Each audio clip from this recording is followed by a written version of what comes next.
Hello दोस्तों, स्वागत है आप सभी का जेके आईटीआई मंत्र यूट्यूब चैनल में। तो दोस्तों, आज हम टेंस का दूसरा पार्ट लेकर उपस्थित हुए हैं। इसमें हम प्रेजेंट कंटिन्यूज टेंस के बारे में डिटेल से बात करेंगे। दोस्तों, यदि वीडियो पसंद आए तो इसे लाइक करें, अपने फ्रेंड्स के साथ शेयर करें तथा चैनल को सब्सक्राइब करना न भूलें। दोस्तों, प्रेजेंट कंटिन्यूस टेंस का यूज हम कहाँ कर सकते हैं, एग्जाम में इससे रिलेटेड कैसे क्वेश्चन पूछे जाते हैं तथा प्रेजेंट कंटिन्यूस टेंस क्या है, इसके बारे में हम डिटेल में बात करेंगे। तो वीडियो को लास्ट तक जरूर देखें। तो चलिए दोस्तों, शुरू करते हैं आज का हमारा वीडियो। प्रेजेंट कंटिन्यूस टेंस क्या है, पहले तो इसकी परिभाषा देख लीजिए कि प्रेजेंट कंटिन्यू टेंस किसे कहते हैं। तो प्रेजेंट कंटिन्यू है वह वाक्य जिससे वर्तमान में किसी काम का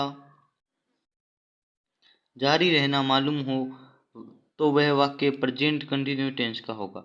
अर्थात वह वाक्य जिसे ये पता चले कि ये काम अभी वर्तमान में चल रहा है और अभी इस काम में कंटिन्यूटी है, ये जारी है काम, वह प्रेजेंट कंटिन्यू का होगा। और उस वाक्य में हम प्रेजेंट कंटिन्यू के फॉर्मूले को उपयोग करेंगे और उससे इंग्लिश में हम उस वाक्य को ट्रांसलेट करेंगे।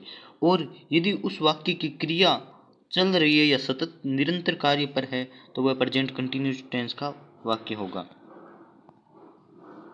तो इसकी पहचान कैसे की जाए कि कौन सा वाक्य प्रेजेंट कंटिन्यूस का है, हमें कैसे मालूम होगा कि कौन सी क्रिया अभी चल रही है। तो इसके लिए एक ही ट्रिक है कि हिंदी वाक्य के अंत में रहा है, रही है, रहा है, रहे हैं, रहा हूँ, यदि ये सब हो तो वह वाक्य प्रेजेंट कंटिन्यू होगा। तो उस वाक्य में प्रयुक्त क्रिया प्रेजेंट कंटिन्यूज की होगी।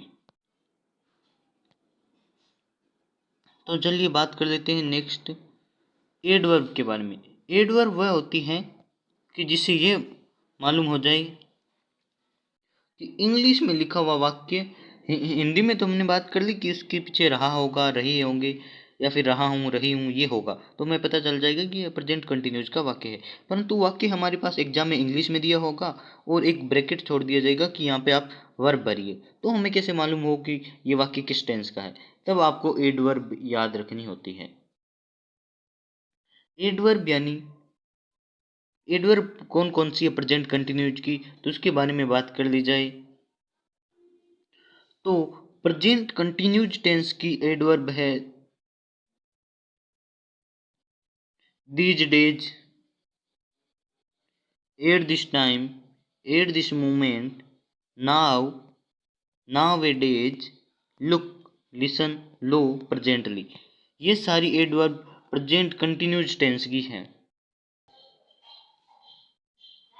तो these days, at this time, at this moment, now, nowadays, look, listen, लो या presently, ये सारी एडवर्ब्स प्रेजेंट कंटिन्यूस टेंस की है।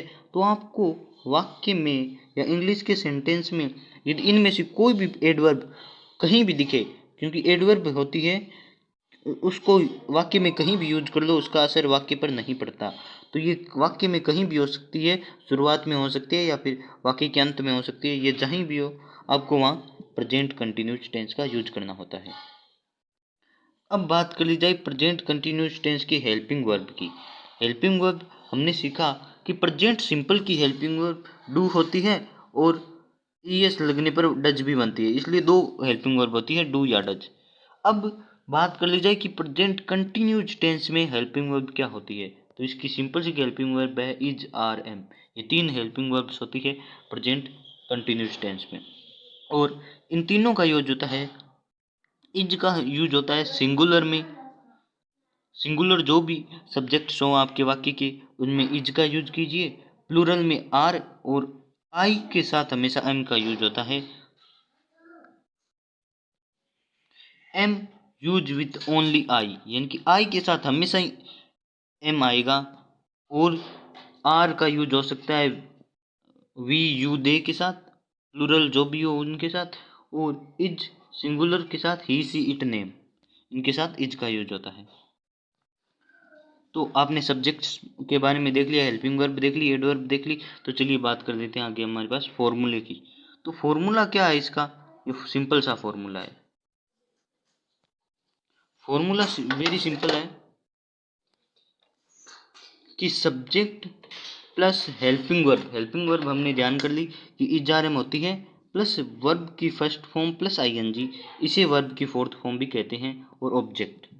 तो फॉर्मूला वेरी सिंपल है कि सब्जेक्ट के साथ हेल्पिंग वर्ब्स और वर्ब की मेन वर्ब की फर्स्ट फॉर्म, या इसे फोर्थ फॉर्म भी लिखा हो सकता है, और ऑब्जेक्ट।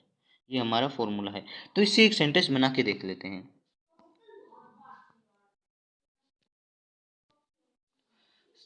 तो इसका एक एग्जाम्पल है, Ram is running. Ram is running यानी कि राम दौड़ रहा है। तो ये हो गया हमारा सब्जेक्ट है राम। राम किसी का नाम है इसलिए वह सिंगुलर है, तो हेल्पिंग वर्ब हमने इज रख ली। और मेन वर्ब है हमारे रन, यानी कि रन यानी दौड़ना है, दौड़ता है, तो रन रन कर ली। और आईएनजी लगानी है इसलिए हमने रन के साथ आईएनजी लगा दी, और इसे वर्ब की फोर्थ फॉर्म कहते हैं। और इस वाक्य में ऑब्जेक्ट हमारे पास नहीं है, यानी कि राम क्या दौड़ता है, कहाँ दौड़ता है, वो नहीं है, इसलिए हमने वाक्य हमारा खत्म हो गया। दूसरा हमारे पास है,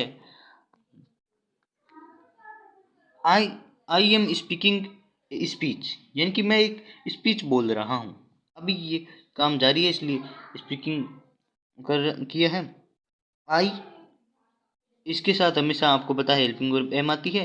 स्पीक, उसके साथ आईएनजी लगा दिया, फर्स्ट फॉर्म के साथ आईएनजी। और ये हमारा ऑब्जेक्ट है कि क्या बोल रहा है, ए स्पीच।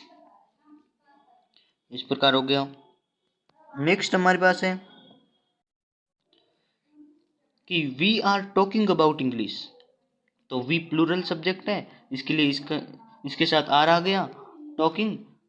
ये टॉक की फोर्थ फॉर्म बन गई आईएनजी लग के। अबाउट इंग्लिश, किसके बारे में, इंग्लिश के बारे में। ये वाक्य में जो भी शेष पार्ट बचता है ऑब्जेक्ट और अदर्स में, वो वाक्य के अंत में आता है। ये इसका वाक्य का ये होता है स्ट्रक्चर है, सब्जेक्ट वर्ब ऑब्जेक्ट। उसके बाद जो भी अदर्स होते हैं वो वाक्य में पीछे लगा सकते हैं। और एडवर्ब का कोई एड्रेस नहीं है, वो SVO एडवर्ब इधर भी लगा सकते हैं, आगे भी लगा सकते हैं, या वाक्य के बीच में कहीं भी एडवर्ब लगाओ वाक्य सही होता है। तो चलिए बात कर लेते हैं हमारे एफर्मेटिव सेंटेंस के बारे में। तो एफर्मेटिव सेंटेंस सिंपल है। एफर्मेटिव यानी साधारण वाक्य, कि इंग्लिश में प्रेजेंट कंटिन्यूस टेंस में साधारण वाक्य किस प्रकार बनाई, कि वह दौड़ रहा है, वह जा रहा है, वह लिख रहा है, या फिर वह पढ़ रहा है। यानी कि जो कंटिन्यूटी के वाक्य साधारण होते हैं, जिनमें नकारात्मकता या प्रश्नवाचक नहीं हो, उन सिंपल वाक्यों को इंग्लिश में कैसे बनाए जाते हैं। तो इसके लिए एक फॉर्मूला है, वो अभी वाला सिंपल ही फॉर्मूला है कि सब्जेक्ट हेल्पिंग वर्ब और वर्ब की मेन वर्ब की फर्स्ट फॉर्म के साथ आईएनजी और ऑब्जेक्ट। ये अभी वाला सिंपल ही फॉर्मूला है। इसके एग्जांपल्स है कि Mohan and Sohan are playing football now. अभी मैंने बताया था एडवर्ब, तो एडवर्ब यहाँ आ गई है नाउ। नाउ यानी अभी। अभी मोहन और सोहन क्रिकेट खेल रहे हैं या फुटबॉल खेल रहे हैं। तो आप पूछेंगे कि आपने आर क्यों लगाया। मोहन और सोहन किसी का नाम है इसलिए इज जाना चाहिए, पर यदि एक नाम हो तो वह सिंगुलर में काउंट होगा इसलिए इज आएगा, और एक से अधिक नाम आ जाए तो वे प्लूरल हो जाते हैं और उनके साथ आर लगाया जाता है। और ये मेन वर्ब के फर्स्ट फॉर्म के साथ आईएनजी, ये हमारा ऑब्जेक्ट, और ये एडवर्ब है। एडवर्ब को आप आगे रख दीजिए तो भी वाक्य सेम ही बनेगा। Now Mohan and Sohan are playing football. Second हमारे पास एग्जांपल है, my father is working in office, यानी कि मेरे पिताजी ऑफिस में काम कर रहे हैं। अभी कंटिन्यूटी जारी है इसलिए माई फादर सब्जेक्ट है, और इज सिंगुलर के साथ आया है, हेल्पिंग वर्ब है इस वाक्य की। और वर्क की fourth form working in office, office में काम कर रहे हैं, ये हमारा ऑब्जेक्ट है। नेगेटिव सेंटेंस की बात कर ली जाए तो नेगेटिव सेंटेंसेज होते हैं subject plus helping verb इजारम plus note. मैंने बताया था कि नोट का हमेशा निश्चित जगह है या फिर उसका स्थान फिक्स है, निश्चित है, यानी कि नोट हमेशा थर्ड नंबर पे आता है। सेंटेंस में थर्ड नंबर जो भी होता है नेगेटिव वाक्य में, वो नोट का होता है। तो हमारा यहाँ पे first subject, second helping verb और थर्ड ये नोट का स्थान है, या नोट आ गया नेगेटिव सेंटेंस में। और उसके बाद वर्ब की फोर्थ फॉर्म या फिर फर्स्ट फॉर्म प्लस आईएनजी और ऑब्जेक्ट। तो ये सिंपल है कि Ram is not reading a book eight this time, ये मैंने बताया था कि एडवर्ब है। एट दिस टाइम सेंटेंस में एडवर्ब है, इसलिए हमने पता कर लिया कि ये प्रेजेंट कंटिन्यूज का वाक्य है। और Ram is not, not third number पे आ गया। रीडिंग ए बुक, तो राम सिंगुलर है, इज आया और रीड की फोर्थ फॉर्म बन गई। ए बुक ऑब्जेक्ट है, एट दिस टाइम इसकी एडवर्ब है। तो आप समझ गए होंगे। अब हमारे पास नेक्स्ट है इंटेरोगेटिव सेंटेंस, यानी कि इंटेरोगेटिव सेंटेंस हम कैसे बना सकते हैं। तो इसके लिए एक सिंपल सा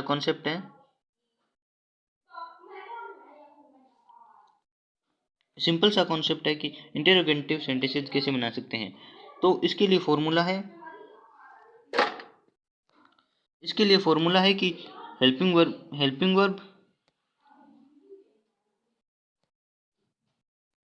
हेल्पिंग वर्ब पहले आएगी। सेंटेंस में जो भी हेल्पिंग वर्ब होगी वो पहले आएगी, उसके बाद सब्जेक्ट और वर्ब की फोर्थ फॉर्म प्लस ऑब्जेक्ट, और लास्ट में क्वेश्चन मार्क आता है। क्वेश्चन मार्क न लगाने से इंटेरोगेटिव सेंटेंस खोटा हो सकता है या गलत हो सकता है आपका, तो ये ध्यान रखें। इंटेरोगेटिव में हमेशा हेल्पिंग वर्ब आगे रखनी होती है आपको, और सारा कॉन्सेप्ट सेम एफर्मेटिव सेंटेंस वाला है। आपको ये करना होता है कि हेल्पिंग वर्ब को पहले रख दीजिए। Am I writing a letter, क्या मैं एक पत्र लिख रहा हूँ अभी, नाउ। तो यहाँ एम हेल्पिंग वर्ब है इसलिए पहले आया, क्योंकि इंटरोगेटिव सेंटेंस है। और आई यानी मैं, एम क्यों आया आप पूछेंगे, तो आई के साथ हमेशा एम आता है इसलिए एम लगा दिया। राइट की fourth form, a letter object, और नाउ अभी हमारे एडवर्ब है। तो चलिए बात कर लेते हैं आगे हमारे इंटरोगेटिव नेगेटिव सेंटेंस। यानी कि इंटरोगेटिव नेगेटिव सेंटेंस का मतलब होता है प्रश्नवाचक नकारात्मक वाक्य, यानी कि वे वाक्य जिनमें हमसे क्वेश्चन ही पूछा जाता है और उसका उत्तर ना में भी होता है। यानी कि एक ही वाक्य के अंदर क्वेश्चन और नेगेटिव दोनों अर्थ हो, जैसे कि are they walking in class at this time, क्या वे अभी क्लास के अंदर चल रहे हैं। तो इसका एक ही फॉर्मूला होता है, पहले आपको हेल्पिंग वर्ब रखनी होती है, फिर सब्जेक्ट। नोट का आपको पता ही है कि पहले फिक्स होती है, इसकी जगह फिक्स होती है, प्लस फोर्थ फॉर्म और object. Helping verb, subject, not, fourth form और ऑब्जेक्ट।